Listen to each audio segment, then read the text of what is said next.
The hockey was just awesome. The hockey was, I'll give the worldwide leader a tip of the cap. First of all, Steve Levy, Messier, and PK Subban, they're fantastic.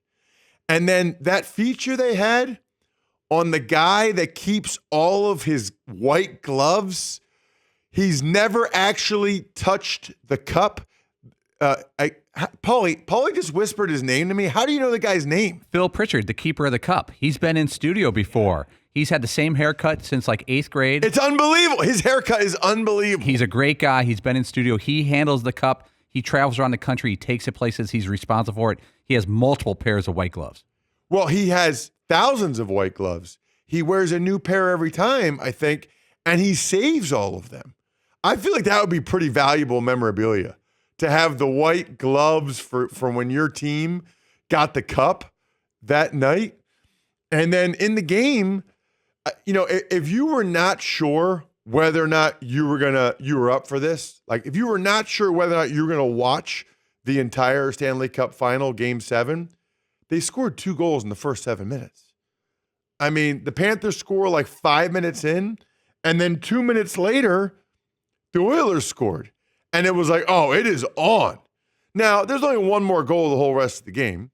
However, the entire game, we were one shot away from the outcome changing. It like 3-1, you can like get up to go to the bathroom.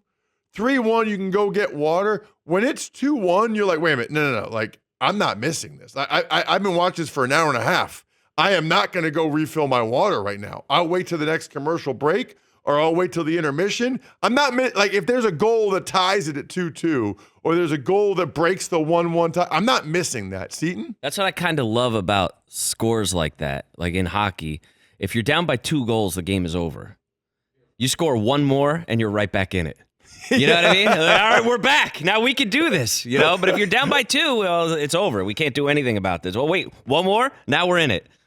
Just the whole mindset changes. Paulie? I wish I knew more about the nuance of hockey, like what their strategy was against the Oilers, the Panthers' strategy, because it felt like they were in some type of defense where they just clogged up the goal the entire time. I know that's standard procedure and everything like that, but every time McDavid or anyone from the Oilers got a play towards the goal, it's like a stick would fly up and they'd catch someone. They never got a clean look. It felt like the Oilers never got a clean look at the goal. See, now I thought, from my very juvenile vantage point, I thought the Panthers were the better team for the first 2 periods, maybe first period and like 3 quarters. It was they were holding on in that last period.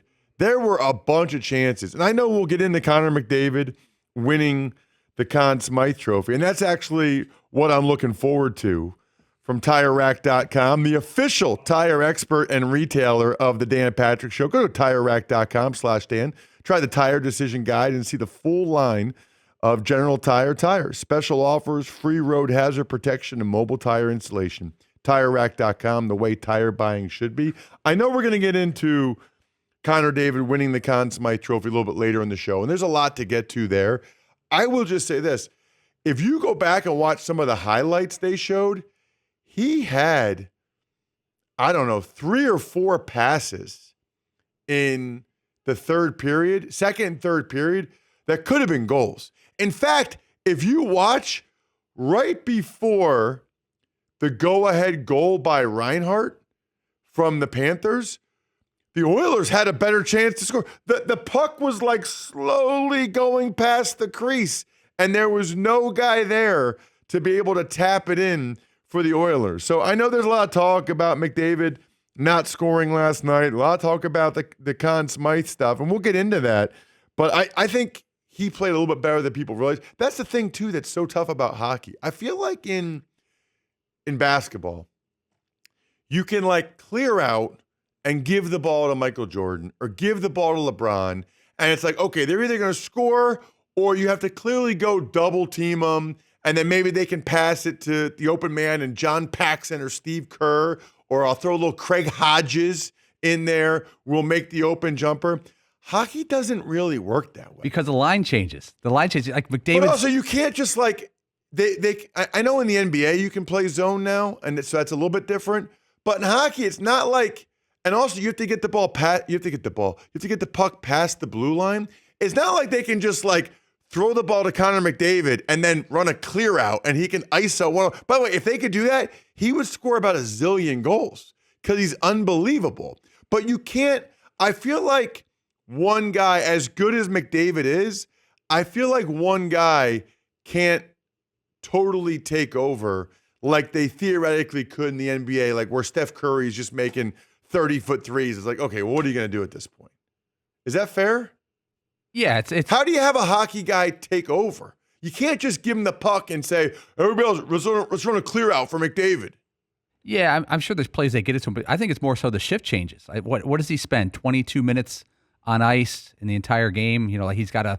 You can't. And they had him on a lot at the end, and he was totally gassed. There was maybe a minute 20 left, and the announcers were even saying like they can't do a shift change right now. Everyone's just trying to get up the ice. The lactic acid that had built in for those guys. Yep. But you know what's one of my favorite things? The timing of pulling the goalie. Maybe it's a minute 10, minute 20 left, and the goaltender's sitting there, and he's kind of inching out, but he can't leave too early. They got to make sure the puck is clear, and then he just bails to the sidelines.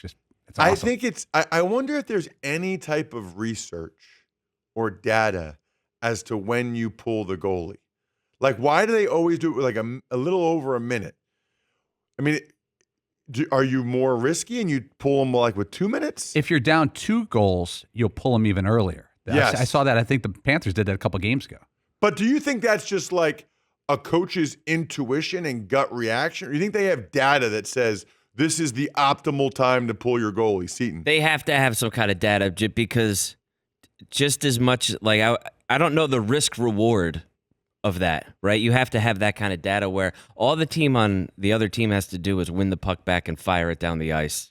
And there's probably I thought we were getting an empty net goal. 30% chance of it going in or something. I thought we were going to get an empty net goal because they got a couple. They tried a couple times. They had that one that was slowly making its way down. You're like, dang, that's going to go in.